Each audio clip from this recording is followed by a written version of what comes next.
اللہ تعالیٰ نے جانوروں سے بڑے بڑے کام لیے۔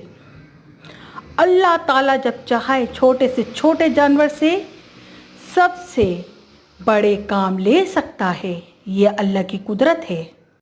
ہدہد پرندہ، ایک چھوٹا سا پرندہ جسے ہم اکثر نظر انداز کر دیتے ہیں، اسی ہدہد نے پوری قوم کو مسلمان ہونے کا پیغام پہنچایا۔ حضرت سلیمان علیہ السلام نے اس کی دی ہوئی خبر پہ عمل کیا اور یمن کی قوم سبا اسلام لے آئی۔ سورہ نمل۔ ایک ننھی سی چیونٹی مگر اتنی عقل مند کہ حضرت سلیمان علیہ السلام کی پوری فوج کو روک دیا۔ اس نے اپنی قوم کو بچایا اور اللہ نے قرآن میں اس کا ذکر کیا۔ سورہ نمل آیت نمبر 18۔ جب انسان قتل جیسا سنگین گناہ کر بیٹھا تو دفنانے کا طریقہ بھی نہ جانتا تھا۔ اللہ نے ایک کوا بھیجا جس نے زمین کھود کر دوسرے کو دفن کیا اور انسان کو سکھایا کہ میت کیسے دفنائی جاتی ہے۔ سورہ المائدہ آیت نمبر 31۔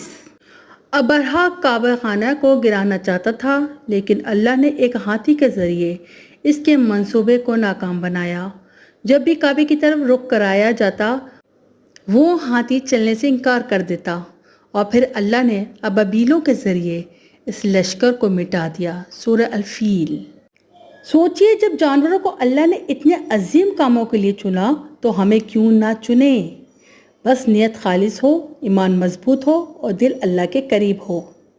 یا اللہ ہمیں بھی اپنی رضا کے عظیم کاموں کے لیے چن لے، ہمیں عقل، ہدایت اور قربت عطا فرما اور ہمیں ان جانوروں سے سبق لینے کی توفیق دے، آمین۔